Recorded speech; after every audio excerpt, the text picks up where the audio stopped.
नमस्कार दोस्तों।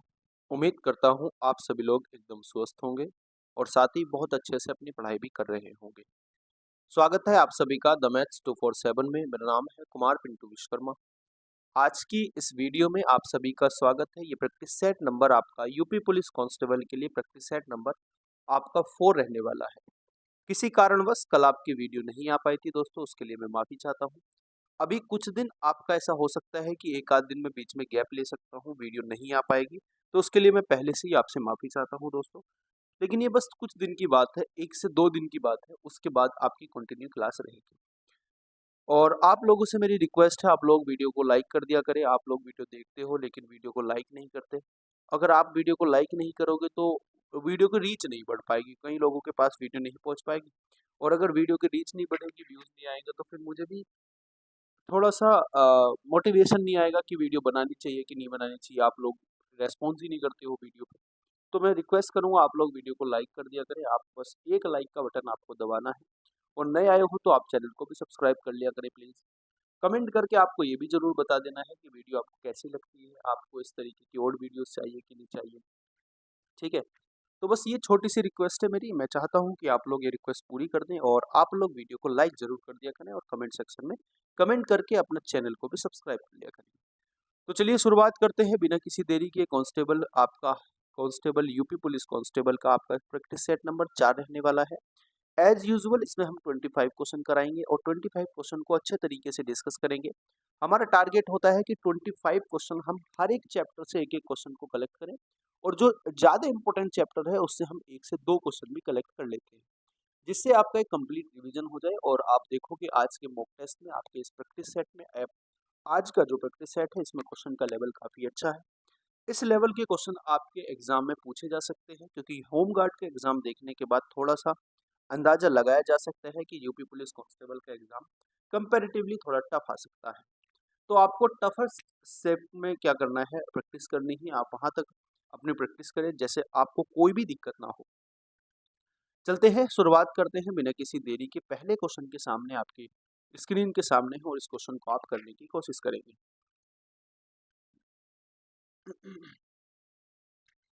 क्वेश्चन क्या दिया हुआ है दोस्तों, सिंपल सा क्वेश्चन है, आप इसको ध्यान से समझेंगे। एक छोटे स्तर के साबुन के व्यापारी निम्नलिखित व्यय होते हैं। एक व्यवसाय में जो छोटा से स्तर का व्यवसाय है, स्मॉल स्केल ऑफ बिजनेस, उसने कहा कि विपणन पर उसने 10%, कर्मचारियों के वेतन पर 65% और कच्चे माल पर उसने 25%। यदि कंपनी का कुल 65,000 रुपये वेतन पर भुगतान होता है तो आपको बताना कि विपणन पर कितना भुगतान हो। आंसर बहुत सिंपल है, आपको पता है कि 65, 10 और 25 को मिलाकर 100% बनता है, यानी कि जितना उसने वेतन कमाया है उसको सारा का सारा खर्च हुआ। और उसने बोला कि जो कर्मचारियों पर वेतन खर्च हुआ उसका वो 65% हुआ, और ये 65% की वैल्यू आपको 65,000 दी हुई है। तो आपसे पूछा गया विपणन पर 10% खर्च हुआ, तो आंसर कितना हो जाएगा, 10,000 हो जाएगा। बहुत ही सिंपल क्वेश्चन था, बस आपको इसको थोड़ा सा ध्यान से समझना था। लेकिन मैं आपको सॉल्व करके बता देता हूँ, देखो ध्यान से समझेंगे। मार्केटिंग पे जो पैसा खर्च हुआ वो कितने परसेंट खर्च हुआ, 10% खर्च हुआ। हमें इसे 10% की ही वैल्यू बतानी है। जो आपका वेतन यानी सैलरी पे जो पैसा खर्च हुआ वो सैलरी पे पैसा खर्च हुआ दोस्तों 65%। और जो बाकी आपका रॉ मटेरियल पर पैसा खर्च हुआ वो रॉ मटेरियल पर पैसा खर्च हुआ दोस्तों 25%। अब अगर मैं टोटल मिलाकर के पैसा मानूं तो टोटल मिलाकर के 100 का 100% पैसा खर्च हो गया, 100 के 100% पैसा खर्च हो गया। अब इसने बोला कि अकॉर्डिंग टू क्वेश्चंस हम जाते हैं, तो जो आपका 65% पैसा है वो सैलरी पर खर्च हुआ, और सैलरी पर पैसे के रूप में कितने रुपए खर्च हुआ, 65,000 रुपये खर्च हुआ। यानी यहाँ से आपके पास सीधा सीधा एक क्वेश्चन निकल के आता है कि क्या 1% की वैल्यू कितनी हो जाएगी, 1% की वैल्यू हो जाएगी 1,000 रुपये। समझ में आ गई बात। तो यहाँ से 10% की वैल्यू आपको निकालनी है, जो मार्केटिंग पर आपका पैसा खर्च हुआ। तो 10% का मान कितना हो जाएगा भैया, 10% का मान हो जाएगा 10,000। यानी 10,000 रुपये आपका मार्केटिंग पर खर्च हुआ, तो आंसर कितना हो जाएगा, आंसर हो जाएगा ए ऑप्शन। उम्मीद करूंगा ये क्वेश्चन आपको समझ में आया होगा, दोनों तरीके से समझ में आया होगा, बेसिक से भी और मैंने जो ट्रिक से भी आपको बताया है। अगले क्वेश्चन पर चलते हैं। क्वेश्चन नंबर आपके पास कौन सा दिया हुआ है, क्वेश्चन नंबर आपके पास दिया हुआ है भैया 2 नंबर। एक दुकानदार 2,750 रुपए के अंकित मूल्य वाली घड़ी पर 2 क्रमागत छूट देता है। दी गई पहली छूट 10% है। यदि ग्राहक घड़ी के रूप में 2103.75 रुपए का भुगतान करता है तो दूसरी छूट आपको बतानी क्या होगी। इंग्लिश में भी क्वेश्चन दिया गया है। Shopkeeper gives 2 successive discount on A watch market price 2750। The first discount given is 10% and the customer paid 2,103.75 rupees for the watch. Then what is the second discount of this watch? आपको बताना है। देखो market price कितना दिया हुआ है आपको पता है कि 2,750 रुपए की वॉच है और इसने बोला कि पहला डिस्काउंट 10% दिया गया है। तो अगर मैं इसका पहला डिस्काउंट निकाल देता हूँ इसका मतलब क्या है कि वस्तु 90% पे बिकेगी। अगर 10% मैंने इसका डिस्काउंट निकाल दिया तो 90% पे बिकेगी। 2 जीरो से ये 2 जीरो कर जाएंगे, मल्टीप्लाई आप करोगे कितना आएगा, 9 पंजे 45 का 5 हो जाएगा, 9 सत्ते 63, 63 और 4 कितना हो जाएगा, 67 का 7 हो जाएगा, 9 दूनी 18, 6 हो जाएगा 24, यानी 2475 रुपए आपके पास आ जाएगा इसका सेलिंग प्राइस पहली छूट के बाद। अब इसने बोला कि एक छूट और दी जाती है तो इस पे एक छूट और दी गई तब जाकर के ये वस्तु कितने रुपए की बिकी, 2103.7 रुपए की बिकी होगी। तो आप मुझे यहाँ से छूट बता सकते हो उसको कितनी छूट मिली है, यहाँ से आप मुझे डिस्काउंट बता सकते हो, आसानी से बता सकते हो। तो 0.25 तो बाद में बचेगा आपके पास, यहाँ पे है 5 यानी 4 बचेगा, 4 में से 1 बचेगा, यहाँ 7 का 7 आपके पास आ जाएगा और 4 में से 1 जाएगा, 3 बचेगा, यानी कि 371.25 रुपए की छूट आपको दी गई। अब ये छूट आपको किस पे दी गई, आपको पता है कि ये छूट आपको इस वाली सेलिंग प्राइस पे दी गई। मार्केट प्राइस तो आपका दूसरे सेलिंग प्राइस के लिए यही रहेगा ना जब छूट दी जाएगी। तो 371.25 371.25 बटे कितना हो जाएगा, बटे हो जाएगा भैया 2475। आपको मल्टीप्लाई कर देनी है 100% से, आपके पास आंसर आ जाएगा। आप इसकी मल्टीप्लाई करोगे कितना हो जाएगा, 37,125 बटे कितना हो जाएगा, 2475 हो जाएगा। अब देखो आप इसको कैलकुलेट करोगे तो थोड़ा सा समय आपको लग सकता है, लेकिन अगर आप इसको ऑप्शन से चेक करो तो आसानी से आप इसको कर सकते हो। कैसे कर सकते हो, देखो अगर ये 10% होता तो इसका मतलब क्या है, ऊपर 24,750 होना चाहिए था, है ना, 24,750, तो 10% तो आंसर हमारा नहीं है। ये बात आपको समझ में आ गई। अगर ये 12% होता है तो इसका मतलब क्या है कि यूनिट डिजिट पे 0 होना चाहिए था, क्योंकि 7 पंजे 5 दूनी 10 होते हैं तो यूनिट डिजिट पे 0 होना चाहिए था यहाँ पे। तो यहाँ पे यूनिट डिजिट पे 0 नहीं है तो आंसर इसका 12% भी नहीं हो सकता। अगर ये 30% होता तो 24 या 72,000 से बनना चाहिए था, तो 72,000 से भी नहीं बन रहा तो ये भी आंसर नहीं हो सकता। बचा हमारे पास एक ऑप्शन, 15 ऑप्शन, तो हमारा इसको कैलकुलेट करने के बाद 15 ही आएगा। तो 15% आपके पास क्या हो जाएगी, सेकंड डिस्काउंट हो जाएगा, तो 15% आपके पास सही उत्तर हो जाएगा ए ऑप्शन। ठीक है दोस्तों, उम्मीद करूंगा क्वेश्चन आपको समझ में आया होगा। अगले क्वेश्चन की ओर बढ़ते हैं। क्वेश्चन नंबर है आपका 3 नंबर। 3 नंबर प्रश्न पे पढ़ते हैं। 3 नंबर क्वेश्चन क्या है, ध्यान से समझेंगे। 4,000 रुपए की राशि x% प्रति वर्ष की दर से साधारण ब्याज पर 3 वर्षों में 5,008 रुपए हो जाती है। यदि ब्याज दर x प्लस 2.6% की हो जाती है तो संशोधित परिपक्वता राशि होगी। ये आपको बताना कि कितनी राशि होगी, परिपक्वता राशि कितनी। तो देखो साधारण ब्याज की बात की गई है तो आप इसको साधारण ब्याज के तौर पर लो। आपको बताया गया था पैसा कितना है, पैसा है 4,000 रुपया, और ये 4,000 रुपया 3 वर्ष के अंदर कितना हो जाता है, ये हो जाता है 5,008 रुपया हो जाता है। यानी यहाँ से आप मुझे बता सकते हो कि इसमें एसआई कितना मिला हमें, तो यहाँ से आप बता सकते हो एसआई जो मिला आपके पास वो मिला 1,008 रुपये। ये बात आपको समझ में आ गई। मैं डायरेक्ट एसआई का फॉर्मूला लगा देता हूँ। एसआई बराबर प्रिंसिपल अमाउंट कितना है, प्रिंसिपल अमाउंट है 4,000, रेट ऑफ इंटरेस्ट है x%, समय है 3 साल, बटे हो जाएगा 100। आप इसको सोल्व करेंगे आपके पास आंसर आ जाएगा, डिवाइड हो जाएगा। देखो ध्यान से समझो, आप इसको 3 से डिवाइड करो, 3 से डिवाइड करोगे कितना आएगा, 3 तिया 9 हो जाएगा, 3 तिया 9 हो जाएगा और 3 छंग 18 हो जाएगा। आप इसको 4 से डिवाइड करोगे कितना हो जाएगा, 4 अट्ठे 32 हो जाएगा और 4 चौक 16 हो जाएगा। 4 अट्ठे 32, 4 चौक 16, यानी कि 8 पॉइंट कितना हो जाएगा आपके पास, 8.84 हो जाएगा। और ये 10 एक जीरो और है तो उससे डिवाइड करेंगे तो 8.4 हो जाएगा जब इससे आप डिवाइड करोगे। तो x की वैल्यू यहाँ से आपके पास आ जाएगी 8.4%। ये बात आपको समझ में आ गई होगी अच्छे तरीके से। अगर 8.4% आपके पास रेट ऑफ इंटरेस्ट आ गया है दोस्तों, तो अब आपको पैसा बताना है कि अब पैसा कितना हो जाएगा। तो रेट ऑफ इंटरेस्ट कितना है आपके पास x, और x प्लस आपके पास 2.6% पर रेट ऑफ इंटरेस्ट कितना हो जाएगा। आप बोलोगे भैया इसमें आप ऐड कर दीजिए 8.4 प्लस के 2.4।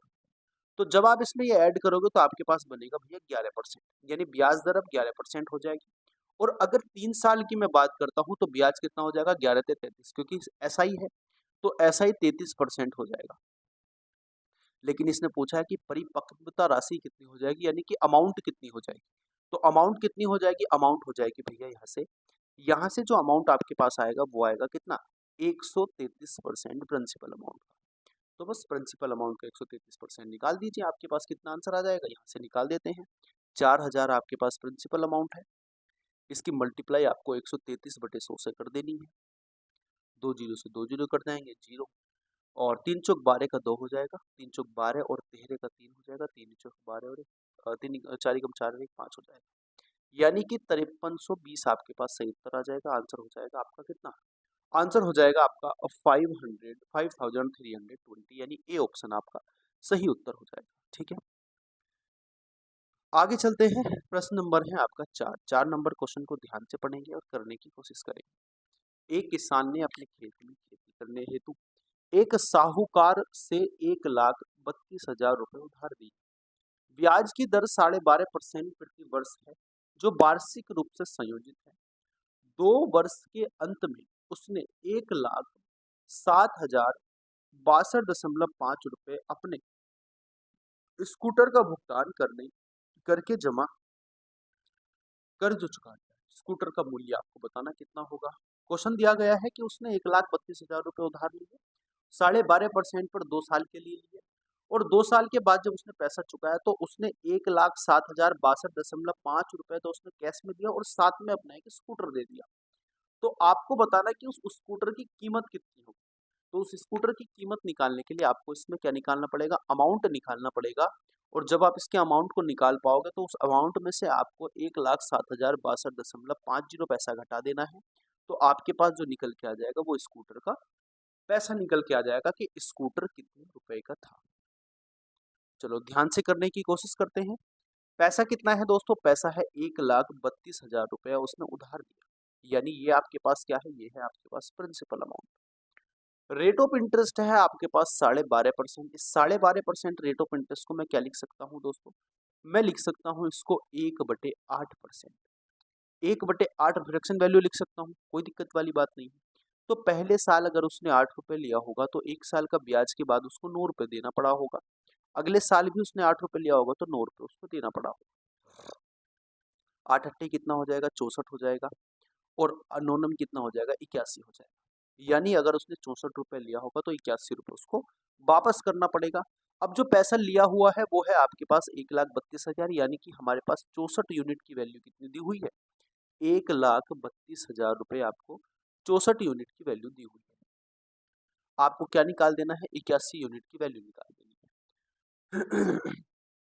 आप इसको डिवाइड करोगे, 16 से डिवाइड करो, 16 चौका 64 होते हैं, या 4 से आप इसको पहली बार डिवाइड कर लीजिए। 4 से डिवाइड करोगे 16 बार होगा, 4 से इसको डिवाइड करोगे 4 तिया 12 हो जाएगा, और 4 तिया 12 हो जाएगा। समझ में आ गई बात। आप इसको फिर डिवाइड करोगे 4 से कितनी बार जाएगा, 4 अट्ठे 32 होता है, कितना हो जाएगा 4 अट्ठे 32 होता है दोस्तों, एक बचेगा, 4 दूनी 8 और 4 पंजे 20 होता है। आप इसको फिर 4 से डिवाइड करोगे तो कितनी बार डिवाइड होगा बताओ, यहाँ से ये कितनी बार डिवाइड हो जाएगा, यहाँ से ये डिवाइड हो जाएगा, देखो 4 दूनी 8 हो जाएगा, और 4 तिया 4 छंग 24 हो जाएगा, 4 दूनी 8 हो जाएगा, और 4 पंजे 20 हो जाएगा। यानी कि आपके पास आ जाएगा दोस्तों 2062.5। अब इस 2062.5 की आपको मल्टीप्लाई कर देनी है किससे, 2062.5 की आपको 81 से मल्टीप्लाई कर देनी है। तो जब आप इसकी मल्टीप्लाई करोगे तो यहाँ आपके पास जो प्रिंसिपल अमाउंट निकल के आएगी ना, अमाउंट यानी कि राशि जो आपके पास निकल के आएगी वो कितनी निकल के आएगी, वो निकल के आएगी 1,67,000 1,67,600 1,67,062.5 इतनी निकल के आएगी। अब उसने बोला कि इतना पैसा चुकाने के लिए उसने कितना रुपए पे दिया? उसने 1,07,062 तो उसने दिया है दोस्तों कैश के रूप में, 62.5 रुपए दिया है और प्लस एक स्कूटर दिया है। क्या दिया है? एक स्कूटर अपना दिया है ना? स्कूटर अपना दिया है एक। तो इस स्कूटर की वैल्यू चुकाने के लिए उसने कितने रुपए दिए हैं? कितने रुपए चुकाए हैं उसने? 1,67,000 62.5। इसमें से आप माइनस करोगे तो सीधा सीधा आपके पास 1,60,000 रुपए बच जाएगा।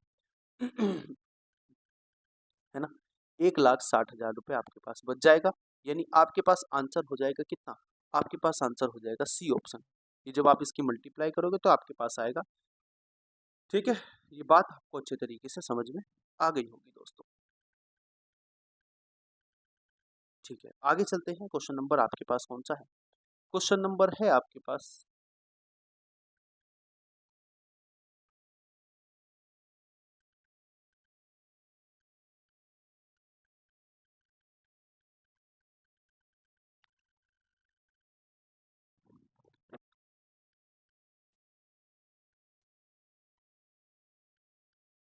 आगे क्वेश्चन पे चलते हैं। क्वेश्चन नंबर है आपके पास कौन सा?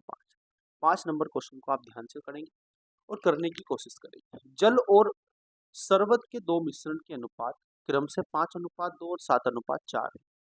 इन दोनों को आपस में इस प्रकार मिलाया जाना चाहिए ताकि नया अनुपात 3:2 हो जाता है।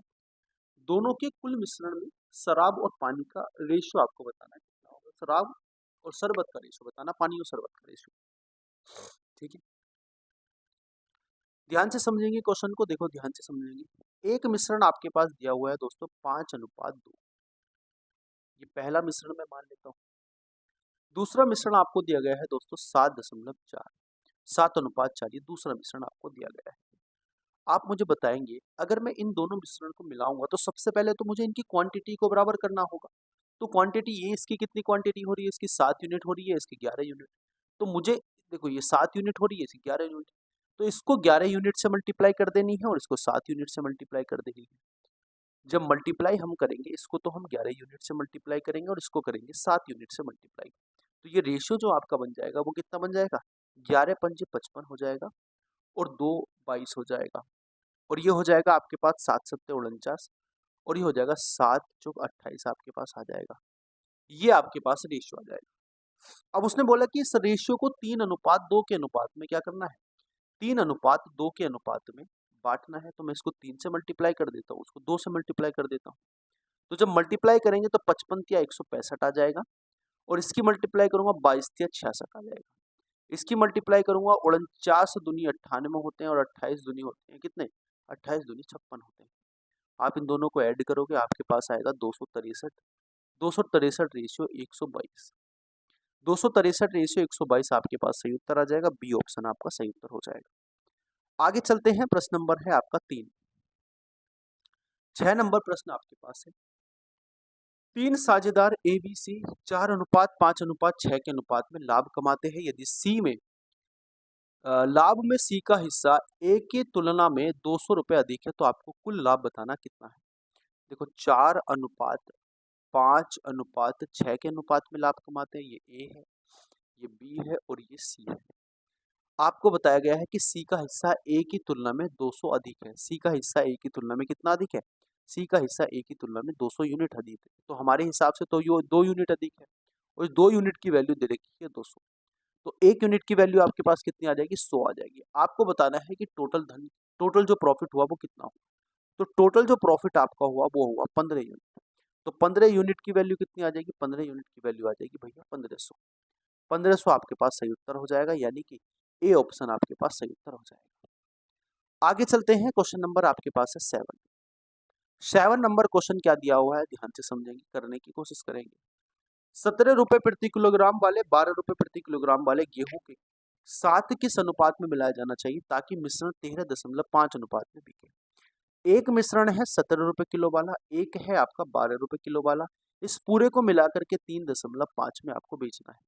एलिगेशन लगा देंगे, आपके पास ये बचेगा 3.5, ये आपके पास बचेगा 1.5।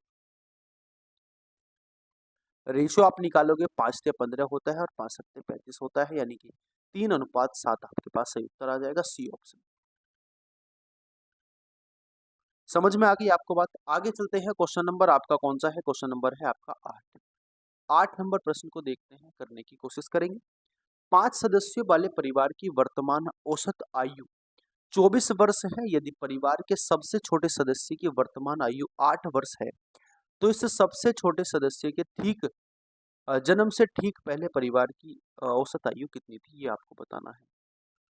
ठीक है, आसान प्रश्न है। 5 सदस्यों की औसत आयु 24 वर्ष है और आपको बताना है कि देखो ध्यान से आपको समझना है दोस्तों, वर्तमान आयु की बात हो रही है और वर्तमान आयु के हिसाब से हम चलेंगे।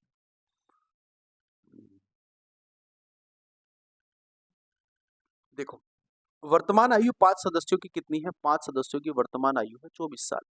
तो मैं टोटल आयु निकाल लेता हूँ। टोटल आयु कितनी हो जाएगी? टोटल आयु हो जाएगी 120 साल।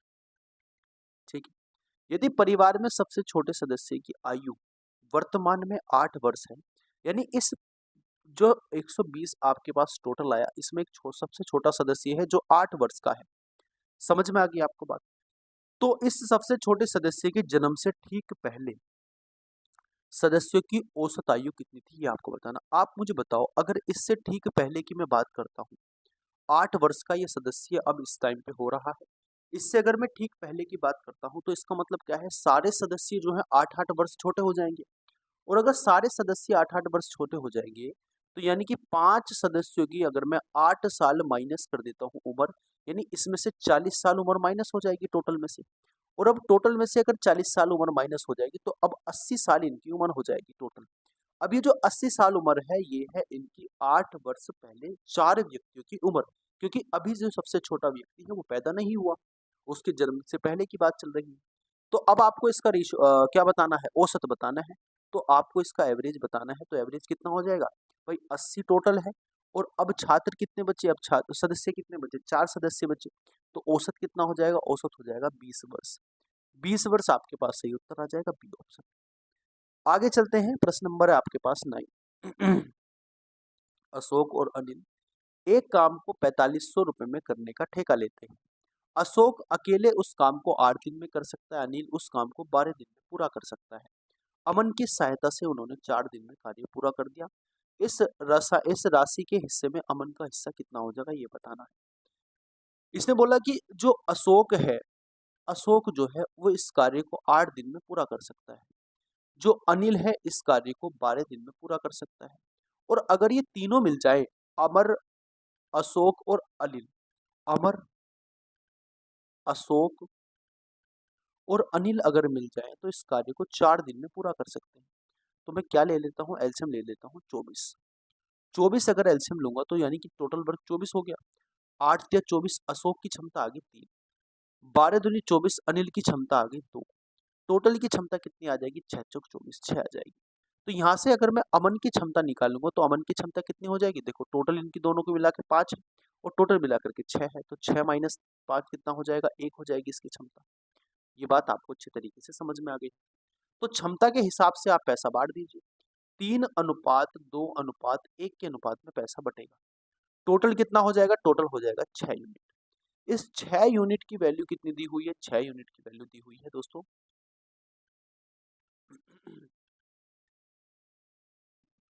है ना? देखो इसने बोला है कि अशोक और अनिल एक काम को पूरा करने के लिए 45,000 रुपए, 4500 रुपए ठेका लेते हैं। ठीक है, डिवाइड करेंगे इसको। 6 यूनिट की वैल्यू कितनी हो जाएगी? 4500 हो जाएगी। 4500 आपके पास हो जाएगी। आप इसको 6 से डिवाइड करेंगे, कितना होगा? 6 सत्ते 42 हो जाएगा। बचेगा कितना आपके पास? 3 6 पंजे 30 हो जाएगा। यानी 1 यूनिट की वैल्यू कितनी आ जाएगी? 1 यूनिट की वैल्यू आ जाएगी 750। और हमें 1 यूनिट का ही मान निकालना था, यही अमन का मान है और यही अमर का मान है। तो यानी कि बी ऑप्शन आपका सही उत्तर हो जाएगा, 750। आगे चलते हैं, प्रश्न नंबर आपके पास 10 है। अच्छा, क्वेश्चन रिपीट हो गया? ठीक है, क्वेश्चन रिपीट हो गया दोस्तों, तो आप इसको करके देखना। आगे चलते हैं, क्वेश्चन नंबर है आपका 11। 11 नंबर प्रश्न क्या है, ध्यान से समझेंगे, करने की कोशिश करेंगे। एक नल किसी टंकी को 6 घंटे में भर सकता है।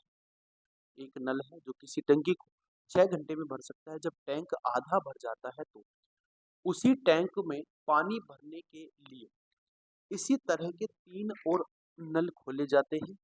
सभी 4 पाइप द्वारा टैंक को पूरी तरह से भरने में कितना समय लगेगा? कुल कितना समय लगेगा ये बताना है। एक नल किसी टैंक को 6 घंटे में भर सकता है। देखो एक नल है, किसी टैंक को 6 घंटे में भर सकता है, तो मैं मान लेता हूँ एक नल 6 घंटे में भर सकता है। तो ये टैंक पूरा भरा गया। अब ये टैंक किस तरीके से भरा जाए? जब टैंक आधा भरा जाए, आधा भरा जाए तो यानी कि ए जो है उसने 3 घंटे तक काम किया होगा, तभी तो टैंक आधा भरेगा अगर 6 घंटे में पूरा भर रहा है। प्लस उसके बाद तो उसी टैंक में पानी भरने के लिए इसी तरीके के 3 और नल खोले जाएंगे। तो 3 और नल खोले जाएंगे, सभी 4 पाइप द्वारा टैंक को पूरी तरह भरने के लिए कुल कितना समय लगेगा? तो पूरी तरह भरने के लिए कुल कितना समय लगेगा आप मुझे बताओ। टैंक की क्षमता अगर मैं इसकी 1 मान लेता हूँ तो इनकी क्षमता भी 1 होगी, तो इसकी भी क्षमता 1 होगी। अब इसने बोला कि सभी इसी प्रकार के टैंक हैं, इसी प्रकार के टैंक हैं यानी कि सबकी क्षमता कितनी है? नल है यानी कि इसकी सबकी क्षमता सेम होगी। और अगर सबकी क्षमता सेम होगी तो इसका मतलब क्या है?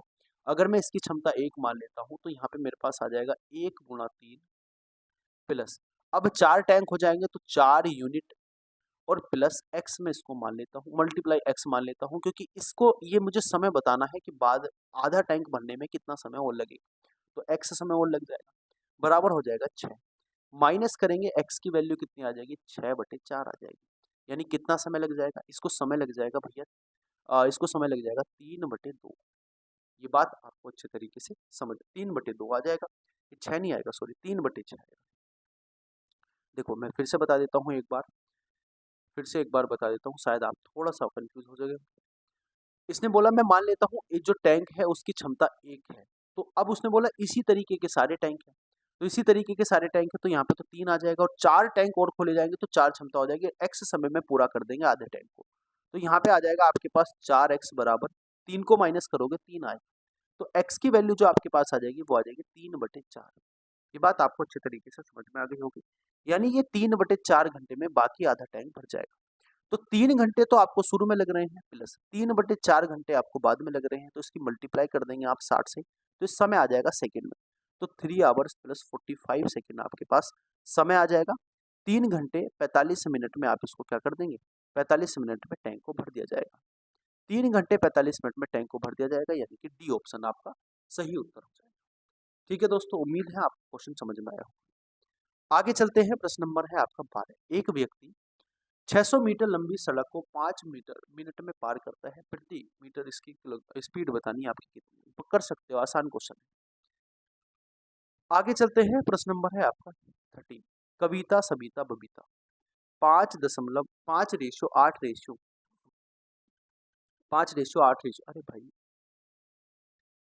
5:8:2 की गति से P से Q तक चल रही है। सभी के द्वारा Q तक पहुंचने में लगने वाले समय का अनुपात आपको बताना है। देखो डिस्टेंस अगर बराबर होती है तो जो स्पीड का रेशियो होता है वो समय के रेशियो का उल्टा हो जाता है। बस आपको ये चीज समझ लेनी है, आपको आंसर आ जाएगा। क्वेश्चन आपको पता है कि स्पीड बराबर क्या होता है? स्पीड बराबर होता है डिस्टेंस अपॉन टाइम। अब P से Q की डिस्टेंस तो सेम होगी भाई सबके लिए, और डिस्टेंस अगर सेम होगी तो स्पीड जो हो जाएगी वो उल्टी हो जाएगी टाइम की। टाइम का उल्टा हो जाएगा, क्या हो जाएगा? स्पीड टाइम के उल्टा हो जाएगा, तो 1/टाइम आ जाएगा। यानी इसके रेशियो को उल्टा कर दीजिए आप, 1/5, 1/8 और 1/2। आप एलसीएम ले लीजिए, 40 से मल्टीप्लाई करोगे तो 40 से 8 बार कट जाएगा, 40 से 5 बार कट जाएगा और 40 से 20 बार कट जाएगा। यानी कि आपके पास आ जाएगा कितना? आपके पास आ जाएगा 8:5:20। बी ऑप्शन आपके पास सही उत्तर हो जाएगा। ये इसका टाइम का रेशियो आपके पास आ जाएगा, टाइम का रेशियो। समझ में आ गई बात? आगे चलते हैं, क्वेश्चन नंबर आपके पास है। क्वेश्चन नंबर 14 की बात करते हैं। 14 नंबर क्वेश्चन क्या कह रहा है, ध्यान से समझेंगे एक बार। विपरीत दिशा से आ रही 2 रेलगाड़ी प्लेटफॉर्म पर खड़े एक व्यक्ति को क्रम से 27 सेकंड और 17 सेकंड में पार करती है तथा वे एक दूसरे को 23 सेकंड में पार करती हैं। तो उनकी चाल का अनुपात आपको बताना है, यानी S2 रेशियो S1 आपको बताना है। इंग्लिश में भी पढ़ लीजिए। Two train running in opposite direction crosses a men standing on the platform in 27 second and 17 second respectively, and they cross each other in 23 second. The ratio of their speeds, बतानी है हमें उनकी speed का ratio क्या होगा। एक बात आप मुझे बताएंगे, अगर प्लेटफॉर्म पर या कहीं भी कोई व्यक्ति अगर खड़ा है और कोई ट्रेन उस व्यक्ति को पार कर रही है, तो इसका सीधा सीधा मतलब ये है कि ट्रेन अपनी ही डिस्टेंस को ट्रेवल कर रही होगी। ये बात मैंने आपको कई बार बताई है। और अगर अपनी ही स्पीड को ट्रेवल कर रही होगी तो सिंपल सा साधारण सा प्रश्न है आपका ये। आप मान लीजिए कि ट्रेन L1 की ट्रेन जो पहली ट्रेन है उसकी लंबाई जो है L1 है। दूसरी ट्रेन की लंबाई हो जाएगी L2, हम अपनी तरफ से मान लेते हैं। और आपको पता है कि S2 और S1 क्या हो जाएगी, इनकी स्पीड हो जाएगी। तो एक बात आप यहाँ से निकाल सकते हैं, क्या निकाल सकते हैं कि L1 upon L2 upon S1, sorry L1 upon S1 जो स्पीड हो जाएगी, मैं उसकी डिस्टेंस को स्पीड से डिवाइड कर रहा हूँ, तो उसका समय आ जाएगा, कितना आ जाएगा, 27 सेकेंड आ जाएगा। ऐसे ही L2 जो दूसरी ट्रेन है उसकी लंबाई को अगर मैं उसकी स्पीड से डिवाइड कर देता हूँ S2 से, तो उसका समय आ जाएगा 17 सेकेंड आ जाएगा। ठीक है, ये बात आपको समझ में आ गई। यहाँ से आप क्या निकाल सकते हैं, L1 और L2 की वैल्यू निकाल सकते हैं। कैसे, अगर मैं L1 की वैल्यू निकालता हूँ तो कितना आएगा, 27 S1 आएगा। और अगर L2 की वैल्यू निकालता हूँ तो 17 S2 आएगा। यहाँ तक किसी को कोई डाउट नहीं होगा। अब उसने बोला कि अगर वो एक दूसरे को पार करती हैं तो 23 सेकंड का समय लगता है। आप मुझे बताओ, अगर वो एक दूसरे को पार कर रही होंगी तो एक दूसरे की स्पीड को ट्रेवल कर रही होंगी, सॉरी एक दूसरे की डिस्टेंस को ट्रेवल कर रही होंगी। और जब एक दूसरे की ओर आ रही हैं, विपरीत दिशा से आ रही हैं, तो इसका मतलब क्या है कि उनकी जो रिलेटिव स्पीड हो जाएगी वो भी उनकी ऐड हो जाएगी। और ऐसा करने पे उनको समय लगता है 23 सेकंड का। यहाँ से आप क्या निकाल सकते हैं, L1 प्लस L2 बराबर आपके पास कितना हो जाएगा, 23 S1 प्लस S2 हो जाएगा। यहाँ तक किसी को कोई डाउट वाली बात नहीं होगी। आगे चलते हैं, इसको आगे कंप्लीट करेंगे। तो कैसे, अगर मैं L1 और L2 की वैल्यू यहाँ पे रख दूँ तो मेरे पास कितना हो जाएगा, 27 S1 प्लस ये हो जाएगा मेरे पास 17 S2 और बराबर कितना हो जाएगा, 23 S1 प्लस 23 S2। ठीक है, यहाँ तक कोई डाउट वाली बात नहीं है। आगे देखो, ध्यान से समझो। अब अगर मैं S1 की वैल्यू एक तरफ ले आऊँ और S2 एक तरफ ले आऊँ तो यहाँ पे 23 माइनस हो जाएगा तो 4 S1 आ जाएगा और ऐसे ही बराबर आ जाएगा आपका 6 S2। यहाँ से आपको S2 रेशियो S1 निकालना है, तो S2 रेशियो S1 जो हो जाएगा दोस्तों, वो हो जाएगा आपका 2:3। 2:3 आपके पास उत्तर आ जाएगा, यानी कि ऑप्शन आपका बी ऑप्शन सही उत्तर हो जाएगा। आगे चलते हैं, प्रश्न नंबर है आपका कौन सा, प्रश्न नंबर है आपका 15 नंबर क्वेश्चन को आप मुझे बताएंगे। शायद ये क्वेश्चन मैंने आपको कराया है, मैंने किसी न किसी टेस्ट में ये क्वेश्चन आपको कराया, ये क्वेश्चन रिपीट हो गया। तो आप इस क्वेश्चन को बताएंगे जरूर कंप्लीट करके। आंसर इसका मैं बता देता हूँ, आंसर इसका आएगा 7। ठीक है, इसका 7 आंसर आएगा। 11 और 14, हाँ 7 आंसर आएगा। ठीक है, कोई दिक्कत वाली बात नहीं है, आप इसको करके जरूर बताना। अगले क्वेश्चन की हम बात करते हैं 16 नंबर की। निम्नलिखित में से कौन सा न्यूनतम दो पूर्णांक का योग है जिसका गुणनफल 64 है। आपको बताना है कि ऐसे दो पूर्णांक बताने हैं जिनका योगफल, ऐसे दो न्यूनतम पूर्णांकों का योग बताना है जिनका गुणनफल क्या है, जिनका गुणनफल 64 है। तो दो अगर 64 है तो आप इसको ऐसे कर सकते हो 16 गुणा 2, लेकिन हमें तो न्यूनतम बताना है। और अगर न्यूनतम अगर हमें बताना है तो दोस्तों ऐसे दो पूर्णांक है 8 गुणा 8। अगर 8 गुणा 8 में करता हूँ तो 8 अट्ठे 64 हो जाएंगे, और 8 प्लस 8 अगर मैं करता हूँ तो कितना आ जाएगा, 16 आ जाएगा। तो 16 आपके पास सही उत्तर आ जाएगा, यानी कि डी ऑप्शन। ठीक है, न्यूनतम आपके पास यही आएगा, कोई दिक्कत वाली बात नहीं है। आगे चलते हैं, क्वेश्चन नंबर आपका कौन सा है, क्वेश्चन नंबर है आपका 17। 80 और 90 के बीच में अभाज्य संख्याएं आपको बतानी कौन सी है। तो आप ऐसे ही चेक कर लीजिए, देखो ऑप्शन से चेक कर लीजिए। 81 कट जाएगा, यानी कि ये संख्या नहीं हो सकती। 87 भी कट जाएगा आपका, ये भी संख्या नहीं हो सकती, 29 या 87 होते हैं। 8 भी कट जाएगा, ये भी नहीं हो सकती। और बाकी ये संख्या आपकी बची 83, 83 और 89, तो यही आंसर हो जाएगा। आगे चलते हैं, क्वेश्चन नंबर 18। निम्नलिखित संख्या में से कौन सी ऋण यानी कि अभाज्य संख्या है। ऐसी संख्या बताओ जो किसी से भी ना कटे। 27 कट जाएगा, बिल्कुल कट जाएगा। 51 कट जाएगा, बिल्कुल कट जाएगा। 39 कट जाएगा, बिल्कुल कट जाएगा। यानी कि एकमात्र संख्या 47 ऐसी है जो किसी से नहीं कटेगी, यानी कि हमारे पास क्या हो जाएगा, सही उत्तर हमारे पास हो जाएगा। आगे चलते हैं, प्रश्न नंबर है आपका 19।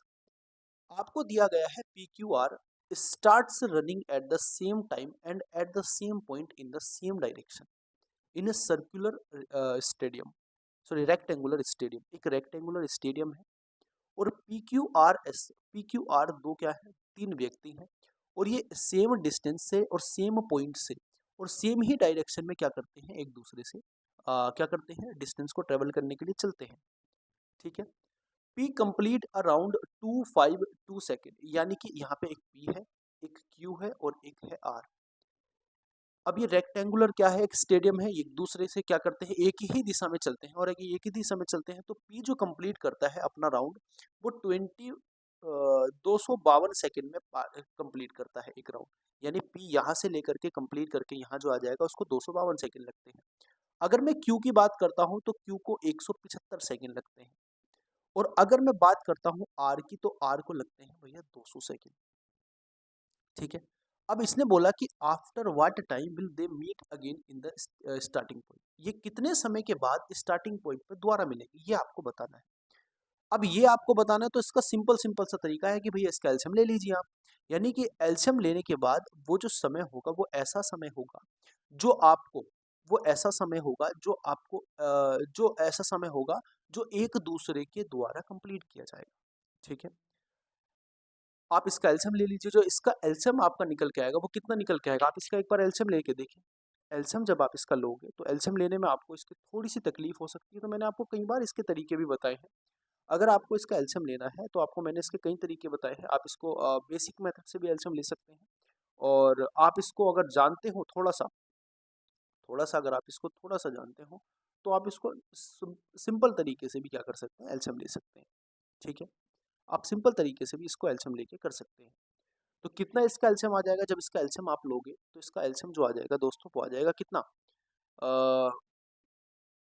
126, यानी कि 1260 इसका एलसीएम आ जाएगा, 1260 इसका एलसीएम आ जाएगा, 1260। ठीक है, 1260 इसका एलसीएम आ जाएगा, 1260 सेकंड इसका एलसीएम आ जाएगा, 1260 सेकंड, यानी ये 1260 सेकंड ऐसी संख्या है, 1260 सेकंड आएगा। एक बार देख लीजिए इसको दोबारा, क्या 1260 सेकंड इसका एलसीएम आएगा, आप मुझे बताएंगे क्या इसका 1260 सेकंड एलसीएम आएगा। 1260 सेकंड नहीं आएगा, 12,600 सेकंड इसका एलसीएम आएगा, क्योंकि 1260 तो इससे कटेगा नहीं ना 200 से, तो 12,600 इसका एलसीएम आएगा और 12,600 जो इसका आएगा वो आएगा इसका एलसीएम, यानी 12,600 सेकंड के बाद ये पी भी कोई चक्कर लगा चुका होगा, कितने चक्कर लगा चुका होगा और आपका जो क्यू है ये भी कुछ चक्कर लगा चुका होगा और आर भी कुछ चक्कर लगा चुका होगा, लेकिन 1260 सेकंड एक ऐसा समय है जो इन दोनों को यहाँ पे, इन तीनों को यहाँ पे दोबारा से मिला देगा। तो इसको आपको मिनट में चेंज करना है, तो आपको मिनट में चेंज करने के लिए क्या करना पड़ेगा, इसको 60 से डिवाइड करना पड़ेगा और जब आप 60 से डिवाइड करोगे तो 210 आपके पास मिनट आएंगे, यानी 210 मिनट ऐसा समय है जो आपको क्या करना था जो आपको बताना था, यानी कि 210 मिनट में ये यहाँ पे आ जाएंगे। तो इसमें क्वेश्चन में बस कुछ नहीं पूछा आपसे, बस एलसीएम निकलवा रहा था, वो एलसीएम आपने निकाल के बता दिया। देखो ध्यान से समझिए, अब ये क्वेश्चन आपके पास आया है, find the value of this ये इस एक्सप्रेशन की वैल्यू फाइंड करनी है। आप अगर 38, देखो आपको पता है बोर्ड मास का नियम, मैंने आपको कई बार बताया है बोर्ड मास का नियम, BODMAS। बोर्ड मास का नियम कहता है कि पहले ब्रैकेट है तो पहले उसको ब्रैकेट को सोल्व करेंगे, अगर कहीं ऑफ में बीच में ऑफ दिया हुआ तो उसको ऑफ को सोल्व करेंगे, ऑफ का मतलब मल्टीपल ही होता है। उसके बाद अगर डिवीजन दिया हुआ तो फिर उसको डिवीजन करेंगे, फिर दिया गया मल्टीप्लीकेशन, फिर एडिशन, फिर सब्ट्रैक्शन, ये इसका नियम होता है। तो सबसे पहले ब्रैकेट सोल्व करेंगे, अगर मैं इस ब्रैकेट को सोल्व करता हूँ तो यहाँ से 38 में से 8 जाएंगे तो 30 बचेगा मेरे पास। उसके बाद ये वाला ब्रैकेट आ जाएगा, इस ब्रैकेट को सोल्व करूंगा तो 30 को 5 से भाग देनी पड़ेगी, यानी 6 आ जाएगा। उसके बाद देखो अब हमारे पास क्या आ गया, अब हमारे पास आ गया 105 भाग 15 और गुणा, यहाँ पे कोई साइन नहीं है तो गुणा हो जाएगा 6 और भाग 3, ये आपके पास आ गया। 15 सत्ते होते हैं 105, मल्टीप्लाई 6 की डिवाइड करूंगा 2 से और 7 दूनी कितना हो जाएगा 14, आपके पास सही उत्तर आ जाएगा, यानी सी ऑप्शन आपका सही उत्तर हो जाएगा। कांस्टेबल 2018 में आया हुआ प्रश्न था। आगे चलते हैं, ये क्वेश्चन भी इजी है आपका। क्वेश्चन नंबर कौन सा 21 है। 21 क्वेश्चन क्या कह रहा है, 1.8 को अगर मैं डिवाइड करता हूँ 1200 से डिवाइड करता हूँ तो कितना आंसर आएगा। तो देखो कितना आंसर आएगा, सिंपल तरीके से निकालने की कोशिश करो इसको। अगर मैं इसको 18 लिख दूँ और नीचे 12,000 लिख दूँ, कोई दिक्कत वाली बात नहीं है। अगर मैं इसको 12 से डिवाइड करता हूँ तो 12 कम 12 हो जाएगा, बचेगा कितना हमारे पास? बचेगा हमारे पास 3, 6 बचेगा तो 12 पंजे 60 हो जाएगा। यानी इसको मैं ये भी लिख सकता हूँ कि 1.5 अपॉन कितना? 1000, ये भी तो लिख सकता हूँ। या इसको मैं ये भी लिख सकता हूँ कि 15 बटे कितना हो जाएगा? 10,000। 10,000 का मतलब हो जाएगा 4 जीरो। तो पॉइंट के बाद 4 अंक होने चाहिए। पॉइंट के बाद 4 अंक हो जाएंगे तो हमारे पास आंसर कितना हो जाएगा? 0.0015। 0.0015 यानी कि डी ऑप्शन आपका सही उत्तर हो जाएगा। आगे चलते हैं, प्रश्न नंबर है आपका 22।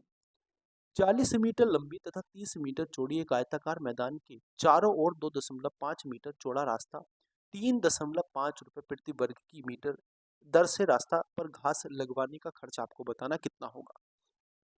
देखो ध्यान से समझेंगे। 40 मीटर लंबा है और 30 मीटर चौड़ा है। 40 मीटर लंबा है और 30 मीटर चौड़ा है, एक आयताकार मैदान है मान लीजिए। ये 40 मीटर कितना है? 40 मीटर लंबा है दोस्तों और 30 मीटर चौड़ा है। आपको बताया गया है आयताकार मैदान के चारों ओर का मतलब इसके चारों ओर आपको एक रास्ता बनाना है।